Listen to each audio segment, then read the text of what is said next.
Hei sann folkens, Stian David, tilbake med en helt ny video.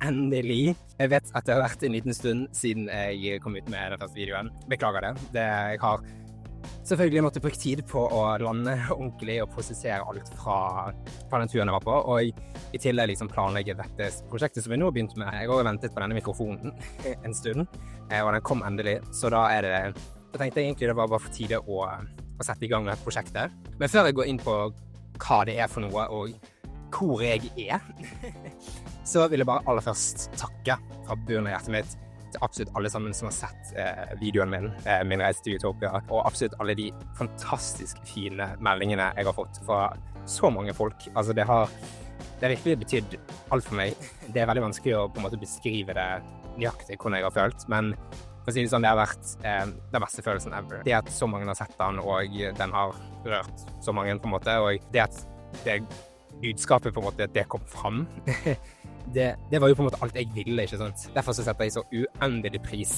på den fine feedbacken, og jeg er veldig stolt over den videoen. Og hvis du ikke har sett videoen ennå, så vil jeg virkelig anbefale deg å gjøre det. Da er det bare å trykke seg opp i hjørnet her, så skal det ta deg rett til den. Igjen, det er et prosjekt jeg er veldig stolt over, og en reise som jeg absolutt aldri kommer til å glemme på noen som helst måte.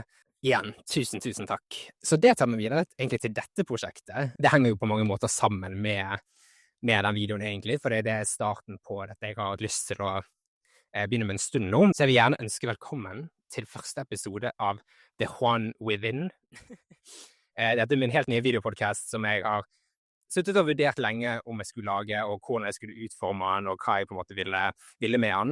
Og nå har jeg kommet liksom frem til det, både navn og hva innholdet i den podcasten kommer til å være. Som jeg nevnte i den første videoen min, så har jeg jo drevet med dette formatet før, så det er ikke fremmed for meg på en sånn måte å drive med podcast. Jeg elsker jo å sitte og snakke og dele ting. Jeg har også liksom, å skape, ikke sant? Så det er på mange måter det som er jeg føler er min calling. Det denne videopodcasten kommer til å være, er jo rett og slett at jeg vil ta dere med på min reise i livet, og på en måte hva som har formet meg som menneske.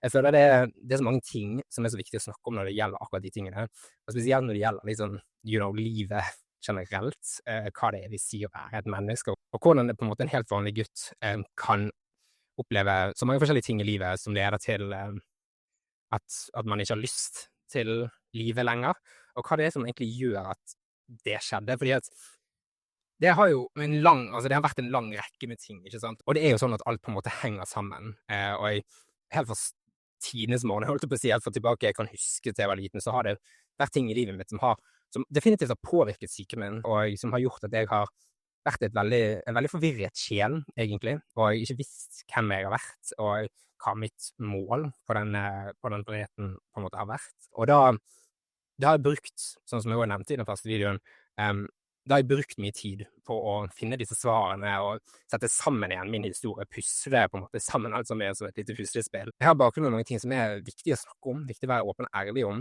og jeg synes det er veldig deilig at jeg er på et punkt nå der jeg har lyst til å være åpen og ærlig om det. Du vet, det er det å gjøre det mer trygt for andre, og gjøre samfunnet vårt mindre tabubelt rundt disse temaene, og faktisk snakke om de tingene som er viktige, ikke sant? Så med det sagt, så tenker jeg egentlig vi kan sette i gang, og det kan jo også nevne hvor jeg er, som folk dere obviously ser, så sitter jeg ute. Det er sånn at jeg også har vurdert lenge, liksom, hvor skal jeg filme, skal jeg bare sitte hjemme på en måte inne og filme, eller hva kan jeg gjøre for på en måte å gjøre denne podcasten litt mer unik i den forstand da? Så det er rett og slett bestemt meg for, bare å ta med meg kamera, PC-en min, og sette meg ut. Jeg er en person selv som elsker å bruke naturen, og er mye ute selv, liker å sitte meg ut i skauen, rett og slett, og meditere for eksempel, eller bare sitte og ta inn den friske luften, rett og slett, og nyte jorden. Og nå sitter jeg faktisk ganske i nærheten av der jeg gikk på barneskole, faktisk. Og det er en grunn til det, fordi at denne første episoden, da skal jeg ta dere med på en måte tilbake til starten, der på en måte alt begynte. Ting begynte jo allerede der, og forme meg, ikke sant? Altså, vi er jo formet fra dagen man på en måte blir født, sant? Men alle de faktorene som på en måte har vært med å påvirke mitt liv og meg som menneske, det begynte på mange måter her. For folk som ikke vet, så er jeg vokst opp på en øy som heter Sotra. Den ligger rett utenfor Bergen her i Norge, og det er her jeg har på en måte hatt hele livet mitt. Så for meg så passer det veldig fint å bare gå, rett og slett bort hit, og finne et fint sted å sitte og filme. Og da ble det her, ute i skauen. Og det er liksom også fordi å reminisse, ikke sant, om livet, og på en måte få tilbake de minnene, sant. Så hver episode kommer jeg nok til å finne et nytt sted ute og filme, som kommer til å måtte være litt tilkoblet til der jeg være tilkoblet til på en måte temaet denne episoden og den delen av livet mitt. Så jeg håper dere synes det er litt gøy, og kanskje dere blir inspirert selv til å ta dere en tur ut og vite kanskje dere sitter ute og hører på den podcasten, det er jo enda gøyere. Og det vil jeg bare nevne kjapt, sånn navnet på podcasten, The One Within. Grunnen til at jeg gikk for det navnet, fordi at jeg har jo lyst til å ha noe som på en måte embodyer tema i denne podcasten, og hva det liksom er jeg skal snakke om, og da er det jo, som sagt, mitt liv og mine erfaringer i livet. Og jeg har alltid trodd at det har vært så vanskelig på en måte å finne ordspill på navnet mitt, men det er det visst ikke. Juan er jo egentlig ganske lett å finne ordspill på, så da ble det The One Within. Hvem er jeg egentlig? Hvem er jeg innerst inne? Hva har formet meg som menneske, og hvordan har livet på en måte påvirket meg, da? Nå har jo jeg en bakgrunn som er ganske annerledes enn de fleste jeg møter i min hverdag i hvert fall, og de fleste mennesker og egentlig sånn generelt, og det er jo på mange måter der det starter, fordi at for det første så er jo jeg adoptert, og det i seg selv har vært på en måte en veldig sånn det er jo på en måte en veldig stor del av min identitet, ikke sant, adopsjonen min, og hvor jeg opprinnelig er fra. Jeg er adoptert fra Colombia, et sted som heter Pereira i Colombia. Det er liksom litt sånn nord-ish i landet, og i de områdene så er det også der på en måte den gode kaffen kommer fra. Så hvis du nå har smakt kolumbiansk kaffe, så kan det godt være at det kommer fra der jeg kommer fra, rett og slett. Nå har jeg nettopp begynt selv å like kaffe, faktisk, så det var jo egentlig på tide. Jeg tenkte at det måtte jo komme en dag. Så det å være adoptert har jo vært en veldig stor del, sånn, på en måte å akseptere det faktumet at jeg er adoptert, og hvem jeg er innerst inne. For det har ikke alltid vært sånn at jeg i det hele tatt har brydd meg om det, og jeg egentlig villet ha noe med det å gjøre. Dessverre. Det er jo noe som kommer med alderen, og det tror jeg er veldig naturlig for de fleste som er adoptert, at jo eldre man blir, jo mer nysgjerrig blir man på en måte på sin bakgrunn, spesielt når man også har funnet seg selv igjen, sånn som for meg, sant? Jeg har jo brukt mye tid den siste tiden på å finne meg selv og hvem jeg er, og da er det jo, når jeg er på såpass aligned med meg selv nå, som jeg har vært før, så sitter jeg igjen med de spørsmålene om min fortid, og det er på en måte der de siste pusselbrikkene på en måte ligger igjen, min biologi, mitt DNA, på mange måter. Men som sagt, det har ikke alltid vært sånn, fordi at det har rett og slett ikke vært veldig enkelt å være adoptert. Du mister, for å si det rett ut, du har mistet en ganske stor del av hvem du er når du er det, fordi at, sånn som jeg nevnte, sånn, de fleste andre har jo vokst opp med sin biologiske familie, sant? De foreldrene som var der helt fra starten, foreldrene som lagde deg og fødde deg og tok vare på deg helt fra du var en baby, liksom. Men det har jo ikke den opplevelsen har ikke jeg hatt. Jeg har ikke et fjes engang å sette på min biologiske mor.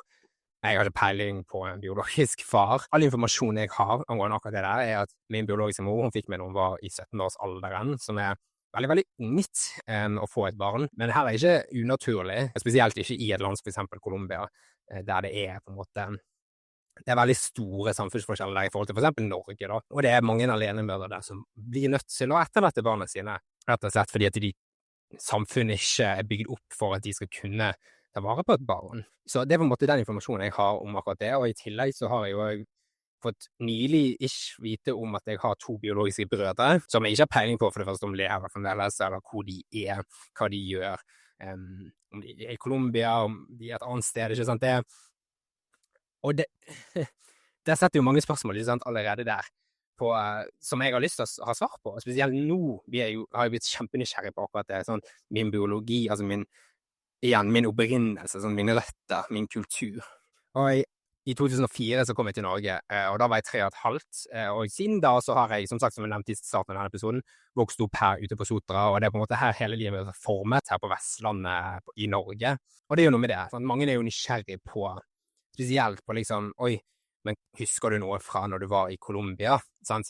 Og den er jo veldig vrien, fordi at de aller 3 første årene av livet mitt, da er det veldig blankt. Jeg husker så å si ingenting, men det jeg synes er veldig fascinerende, det er sånn et spesifikt minne jeg har fra de 3 første årene av livet mitt, og det var at jeg var på et sted med veldig mange barn, sånn jeg har sånn distinkt minne om at jeg var på liksom, i et hus med veldig mange barn, og det eneste jeg kan koble det til, er at det var typ et barnehjem, eller et eller annet sånn fosterhjem-typ der det selvfølgelig var mange barn, sikkert andre adoptivbarn som på en måte bodde der da.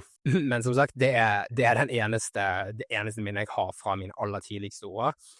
Og det er jo veldig fascinerende, sant? Fordi hjernen holder på veldig mye informasjon, og spesielt når du er veldig liten, så kan hjernen være veldig selektiv på hva den vil at du skal på en måte huske. Så for alt jeg vet, så kan det ha skjedd ting i de 3 første årene av livet mitt som hjernen min absolutt ikke vil at jeg skal ha noe minne om, for eksempel, eller som den også presset vekk, og som da igjen har blitt en del av de usvarte spørsmålene mine, sant? Hva skjedde egentlig i de 3 første årene av livet mitt? Hvorfor ble jeg adoptert, rett og slett? Hvorfor ble jeg dratt vekk fra min kultur, fra min opprinnelse, fra mitt land, fra mine folk? Hvorfor skjedde det, ikke sant? Og jeg tror jo det har vært på både godt og vondt, ikke sant? Altså jeg tror at det er en mening bak alt, og det var nok en mening med at jeg skulle komme til Norge og vokse opp her og på en måte få denne sjansen her. Og det er det mange sier til meg også, når jeg snakker om det faktum at jeg er adoptert og kom til Norge, så er det jo veldig mange som er sånn, Gud, men du er veldig heldig da, altså du trakk på en måte det lengste strå, eller du fikk gullbilletten, ikke sant?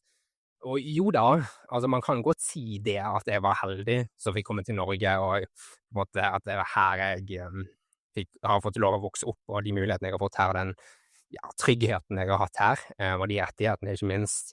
Det har jo vært veldig viktig for meg, fordi at det er jo, for eksempel en annen del av meg, jo at jeg er homofil, og i Colombia så er jo den veldig nylig blitt lovlig, men fremdeles så er det jo ikke selv om det er lovlig nå i Colombia, så betyr ikke det at det er en akseptert ting i samfunnet, sånn generelt, i kontra i Norge, der vi på en måte er mye mer progressive på akkurat det der, da, ikke sant?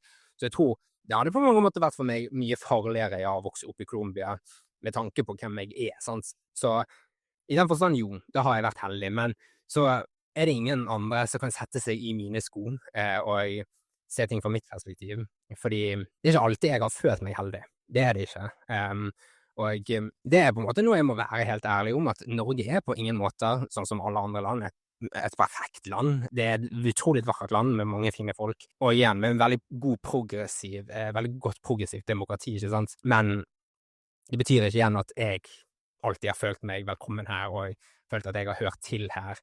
Og jeg har fremdeles stunder der jeg føler at jeg ikke hører til her, ikke sant? Og det tar meg på en måte til når jeg begynte på barneskole her da. Det var jo på en måte da jeg skjønte at jeg skilte meg ut. For jeg begynte på skole og var egentlig åpen og klar for på en måte å møte nye folk og ville bli en del, I guess, av Norge. Og det er jo det som er når du er barn, ikke sant? Alt man på en måte ønsker da er en tilhørighet og inkludering, ikke sant? Men så ble det ikke for meg når jeg begynte på skolen. Og det er jo på en måte noe av de tingene jeg husker mest fra barneskolealder. Det var på en måte det var ikke sånn at jeg ble tatt imot med åpne armer når jeg kom på skolen. Og det husker jeg veldig godt, for det er den følelsen av å på en måte, at det ikke var noen som var sånn, ja, hvem er du? Vil du på en måte være min venn, eller whatever. Den sitter godt igjen i deg, og så må jeg jo si det at selv nå som jeg er voksen, så er det jo ikke sånn at jeg bærer nag på det på noen som helst måte. Men den følelsen er noe man på en måte aldri glemmer heller. For den sitter på en måte i deg, den følelsen av å bli ekskludert, rett og slett, og at folk snur ryggen og ikke vil ta deg imot. Og det er fremdeles en viktig del å nevne, fordi at det har påvirkning på deg. Det har det. Og når du allerede kommer til et land der du skiller deg ut med en gang du liksom lander, og tar de første steg på en måte, så gjør det ekstra vondt egentlig, fordi at da tror du at det er noe feil med deg. Og det er på en måte en ting som var sånn en kontinuerlig ting i løpet av barneskolen, der de fleste jeg møtte på en måte bare lurte på én ting, og det var hvor jeg egentlig var fra, ikke sant? De så meg, og så var det liksom, hvor er du egentlig fra? Og når jeg fortalte de at jeg var adoptert, så var det liksom, ja, men hvor er dine egentlige foreldre? Og du vet, som barn, så er det ting som sitter med det. Igjen, sånn som jeg sa, når du allerede har på en måte den usikkerheten og de spørsmålene rundt det jeg selv, og på en måte har de usvarte tingene, så hjelper det ikke på at alle rundt deg forer på en måte inn de samme spørsmålene som du allerede føler deg usikker rundt, sant? Og da ble det jo det at jeg hadde jo ikke peiling egentlig, altså sånn, hvem mine egentlige foreldre var. Jeg kalte jo mine adoptivforeldre mine foreldre, og det er jo det jeg gjør den dag i dag, og jeg kaller jo de for foreldrene mine. Men så var det jo ekstra vanskelig også, fordi selv om det var mine nærmeste i den forstand på papiret, ikke sant, så har jeg så må jeg jo ærlig si at det noe jeg aldri egentlig følte på.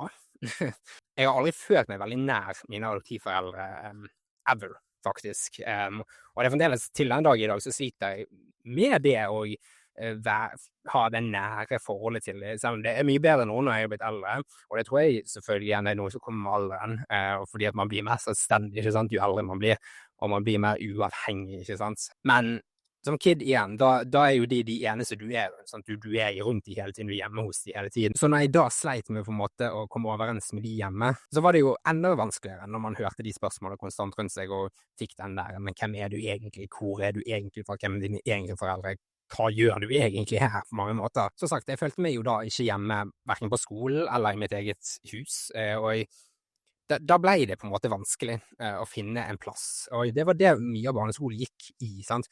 Det å ikke finne en plass ordentlig, og føle at du egentlig ikke var likt av de andre rundt deg på mange måter.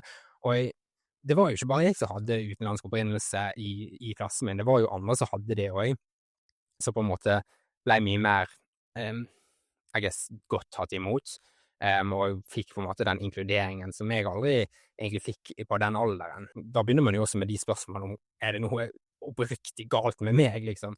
Og jeg begynner å ha de spørsmålene om seg selv som kid allerede, der det jo egentlig ikke bra på noen sånn måte. Som kid så skal ikke du gå rundt og lure på alle disse tingene, du skal jo egentlig bare være fri, ikke sant?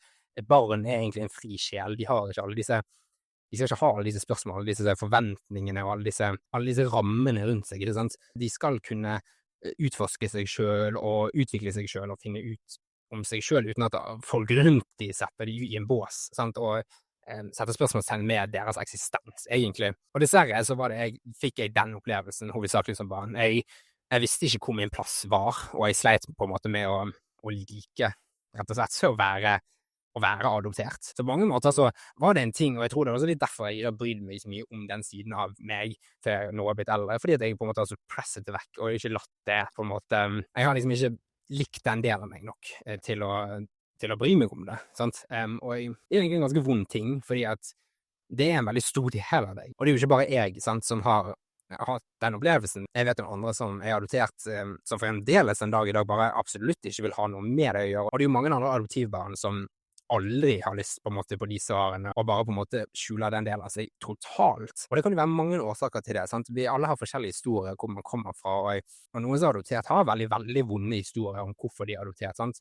Og det gjør at ikke de har lyst på en måte å identifisere seg med det, sant? Og igjen, og da når du også bare leter etter tilhørighet i det samfunnet man er i, så blir det dessverre naturlig at man dytter vekk den delen av seg, fordi at alle andre rundt deg jo ikke adoptert, sant? Alle andre rundt deg en etnisk norsk, og du på en måte den ene odd one out. Men det som var fint, det var jo det at etter hvert så begynte det jo en ny gutt i klassen, og han også hadde en historie bak seg. Han var flyktning fra Syria, og bodde faktisk ganske nærmt meg der jeg bodde før. Og på den måten så ble vi ganske nære hverandre, fordi at han også hadde den på mange måter den samme opplevelsen som meg, at han ikke ble tatt veldig godt imot av klassen. Og det var jo det jeg husker, sant? Jeg så jo at han også ble på en måte fryst ut av de fleste i klassen, spesielt guttene i klassen.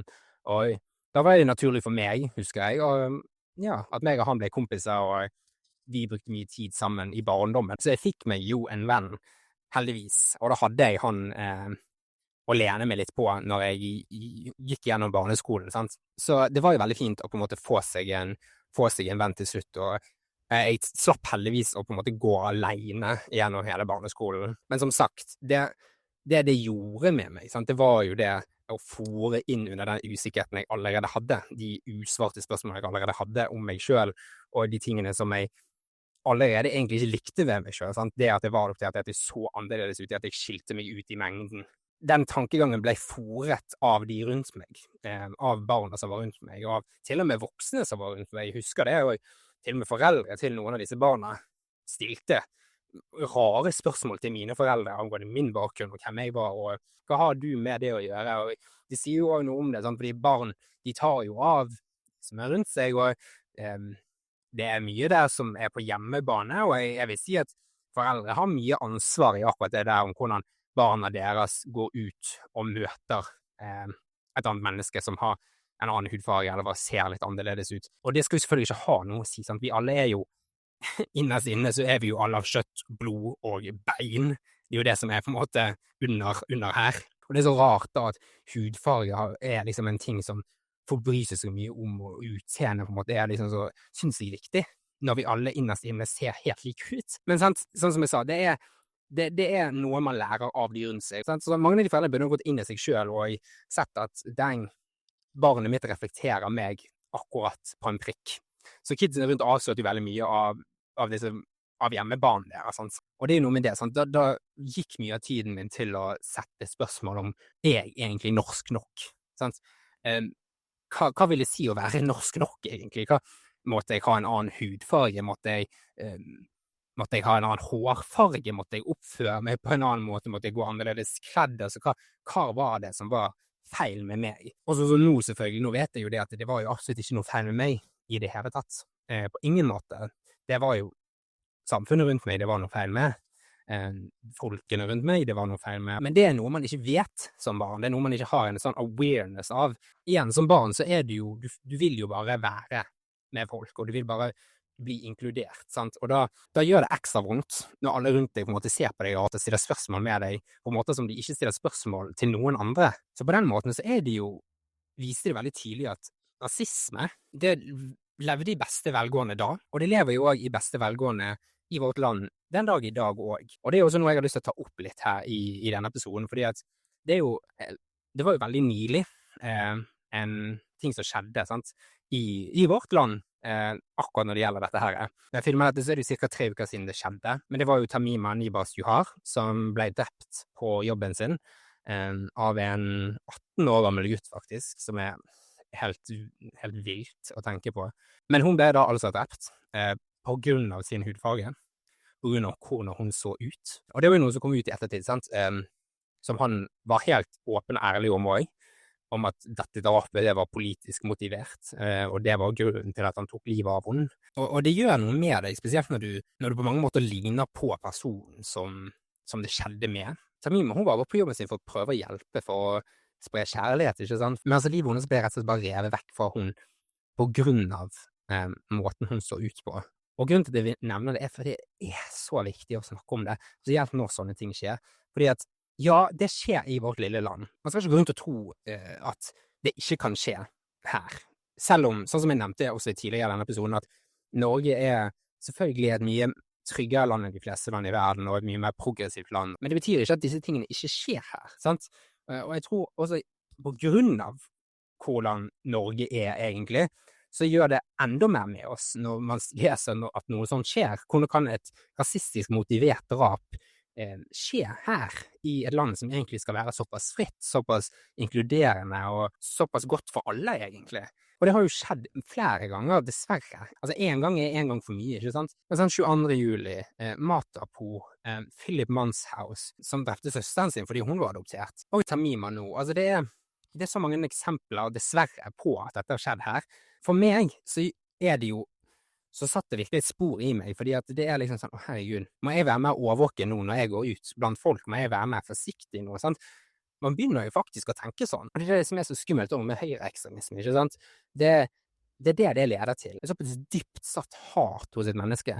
Det skremmende, sant? På alle måter, men dermed det enda viktigere å snakke om det, og man skal jo ikke la det hatet og den frykten vinne. Og heldigvis så det jo ikke ofte sånt skjer her. Men det skjer. Det på en måte det som viktig. Man skal ikke glemme at det skjer. Og det på en måte det også jeg føler at det drapet på Tamima minnet oss på, sant? At herregud, vi lever faktisk i en tid der sånt skjer. Så det så viktig å stå sammen og igjen å nevne dette. Fordi at det treffer meg også personlig, ikke sant? Det gjør jo faktisk det. For jeg ser på en måte en søster når jeg så bilder av henne. Og det gjør vondt, sant? Du ser et medmenneske. Hun hadde så mye mer liv, ikke sant? Hun hadde så mye mer å gi, og så ble det dratt vekk bare på hvordan hun ser ut. Så derfor det på en måte at jeg nevner dette da, og personlig så har jo ikke jeg heldigvis møtt sånn kjempemye rasisme i mitt liv. Det har vært minimalt. Igjen, det var jo litt sånn, når jeg var yngre, så var det noen ting som underliggende rasisme, vil jeg si, og spesielt når folk sånn, hvor du egentlig fra, og begynner å grave i det, sånn, hva mener du med det, liksom? Hvorfor mener du at jeg egentlig fra et annet sted, sant? Men jeg vil nevne en episode som skjedde med meg når jeg jobbet på Elkjøp, faktisk. For der jobbet jeg når jeg var 18 år. Men da hadde jeg rett og slett en opplevelse med at en kunde kom inn og klaget på meg. Og det som var greia var at det var minimalt hva jeg kunne gjøre i den situasjonen der han hadde kommet inn og klaget på dette produktet som jeg hadde solgt han da. Han var misfornøyd og mente liksom at jeg hadde forklart han feil med dette produktet, og det ikke fungerte som han skulle. Og jeg sa jo til han at det er ikke noe mer jeg på en måte kan gjøre det, for det jeg hadde sagt til han, det var legit som det var, men han bare aksepterte det ikke. Og da avsluttet han på en måte den turen på butikken med å kalle meg en jævla ubrukelig utlending. Og det sykeste med det hele var jo at han hadde med seg kidsene sine, og det var liksom en lang kø bak han mens han sto her og sa det her. Og jeg husker veldig godt at jeg bare var sånn, jeg ble sånn stum i sånn 5 sekunder. Og jeg tror liksom det gikk litt innover hva han hadde sagt etter det, for da ble han litt sånn, og så gikk han bare. Men sant, det er et eksempel på at jo, rasisme det finnes, definitivt, overalt selvfølgelig, men også her i Norge, der man kanskje tar for gitt at alle blir behandlet likt, eller at alle liksom akseptert. Fordi det er ikke nødvendigvis sant. Og man skal liksom ikke lete sånn kjempelenge før man finner mye rasisme, spesielt på nett. Jeg føler at rasisme har blitt veldig normalisert nå i samfunnet vårt, som også er en ganske skummel ting. Nå er jo det selvfølgelig folk som gjemmer seg bak en skjerm og er små og ynkelige bak en skjerm. De fleste de har jo ikke utviklet en hjerne ordentlig ennå en gang. Men allikevel, det er skummelt at det har blitt såpass normalisert med casual racism, rett og slett. Så sånne opplevelser, det skjer, og jeg har hatt sånne opplevelser. Jeg har hatt opplevelser med at gutter som har prøvd liksom å snakke med meg når jeg har vært ute på byen, i den perioden jeg pleide å dra ut på byen, og liksom var i min drinking era, I guess, at de kom bort til meg og bare sånn, yeah, where are you from? Where are you really from? Og jeg bare sånn, nei, jeg er fra Sotra. Jeg synes det alltid var så gøy å si det, fordi at det er liksom sånn, da blir de helt sånn, da blir de helt sånn paff, liksom, at jeg sa det på Gud, og gikk litt vekk. Altså, Gud, hvorfor bare antar du at jeg snakker engelsk, eller at jeg er fra et annet sted, eller whatever? Det er liksom, det er så teit, så da er det veldig gøy til å bare gi den tilbake. Så jeg har liksom opplevd sånn casual racism og direkte rasisme og en gang for mange, men heldigvis ikke i sånn kjempestor grad til at det liksom at jeg har veldig mange minner om det. Men jeg har nok minner om det til at det har satt et spor, og jeg har gjort at jeg har hatt tider der jeg rett og slett har ønsket å se annerledes ut, og ønsket å være annerledes, og jeg faktisk bare ønsket å ha en annen hudfarge, så sykt som det er å si, ikke sant? Men det var i perioder, når jeg var yngre, at det var et ønske legit. At det bare så ut som alle andre rundt meg.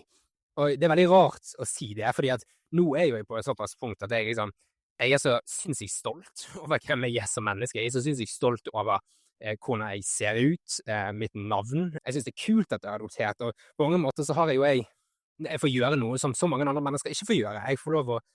Jeg har så mange ting jeg kan utforske om mitt liv, om min biologi, sant, og min bakgrunn og kultur. Og det er veldig kult, for da føler jeg på mange måter at jeg har en videre mission i livet mitt, ikke sant? Jeg har en videre ting jeg kan gjøre, og jeg kommer definitivt til å gå tilbake og grave mer i min historie, og finne ut mer der, fordi at, ja, det er et puslespill som jeg fremdeles ikke er ferdig med ennå, sant? Som de fleste andre slipper å pusle, men jeg må pusle videre, men jeg synes det er gøy, rett og slett. Jeg synes det er kult, og jeg gleder meg på en måte til det da. Så jeg synes det er veldig, veldig deilig å være der, sant? Men for eksempel min søster, hun har jo adoptert, vi er ikke biologiske søsken, hun er min adoptivsøster da, men hun har jo sett det på en måte mye mer med det her. Hun er fra et annet sted i Colombia da, og har enda mørkere hudfarge enn meg, og opplevd enda mer det å bli utefryst og ikke følt seg inkludert, og hun har sagt mange ting som har gjort litt vondt å høre på, spesielt når hun var yngre, om hudfargen sin og om hvordan hun så ut. Det setter ting litt i perspektiv, og det har jo selvfølgelig også gått inn for meg, sant? Så det er liksom ikke som for gitt at det har vært roser og glitter og gull og edelstein og vokse opp her i Norge, for det har det ikke. Og igjen, dette er min historie, dette er min opplevelse, og hvordan jeg har følt det har vært å vokse opp her. Og jeg synes det er veldig viktig å nevne at igjen, det er heldigvis ikke vært mesteparten av tiden. Jeg har vært rundt hovedsakelig folk som har tatt meg veldig godt imot, spesielt nå, så har jeg bare venner som elsker meg for den jeg er. Og selv om det ikke er sånn, jeg har ikke 10 000-vis av venner, jeg har liksom noen nære venner, og det er nok, fordi at de venner jeg har nå, de har jeg av en grunn, ikke sant? Det er venner som jeg har lyst til å ha videre i livet, og som jeg vet, igjen, som jeg sa, liker meg for meg. Så selv om jeg har liksom opplevd disse tingene som ikke har vært lett, så har jeg selvfølgelig opplevd også aksept, og blitt tatt godt imot av de aller fleste rundt meg. Det har i hvert fall vært en fin ting da. Men det er igjen viktig å nevne disse tingene som har formet meg, ja, og gjort ting vanskelig for meg senere, og gjort at jeg har så mange usvarte ting med meg selv, som og nok har ledet til at min underbevissthet har ført på denne usikkerheten, på disse usvarte spørsmålene, på alt dette som jeg ikke på en måte har hatt svar på, sant? Og det har påvirket sykemeldingen. Det har det. Selv om jeg kanskje ikke har vært bevisst på det hele tiden, og jeg ikke visst hvorfor jeg har følt det ene og det andre hele tiden, og hvordan det faktisk har påvirket meg, så har det påvirket meg. Og det er på en måte også en ting jeg har funnet ut av, sant? Når jeg har brukt tid nå, etter det som skjedde i fjor, på å finne meg selv igjen, sant? At ja, det går faktisk helt tilbake til jeg var en liten kid og kom til Norge.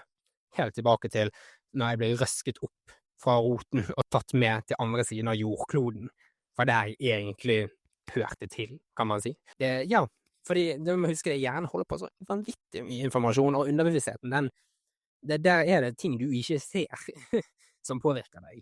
Det har det gjort med meg, og det er på en måte noe jeg også må ha akseptert og jobbet med. Og det er jo på en måte derfor jeg har kommet der igjen nå, at jeg er såpass rett og slett aligned med meg selv, fordi at jeg har jobbet og funnet disse svarene, og jeg fremdeles, selv om jeg ikke har alle svarene ennå, for det har jeg jo ikke, så er jeg på vei. Det viktigste er at jeg aksepterer meg selv nå, fullt og helt. Det er på en måte det første steget man må ta. Så ja, med det så tenker jeg egentlig at denne episoden på mange måter er over. Disse episodene kommer jeg til å prøve å holde til sånn 40-50 minutter ish. Det blir jo igjen i videoformat, men det kommer også til å ligge på Spotify. I tillegg til at jeg kommer til å ha English CC her, sånn at mine engelske venner kan følge med også. Jeg synes det er viktig. Og i neste episode så har jeg lyst til å fortsette på en måte å snakke om det her og vokst opp annerledes, og da spesielt vil jeg ta fokus på min historie som homofil, hvordan det har vært å ha den opplevelsen og vokst opp som det, og hva slags erfaringer jeg har med det, både gjelder kjærlighet og fordommer jeg har møtt som det, og for det der har jeg også definitivt møtt en del ting som har vært vanskelig da, som også er viktig å snakke om, og igjen har formet meg som menneske og min underbevissthet og livet mitt, ikke sant? Så det blir på en måte neste episode. Og så vil jeg prøve å legge ut en episode ikke i måneden, kanskje 2 en gang her iblant.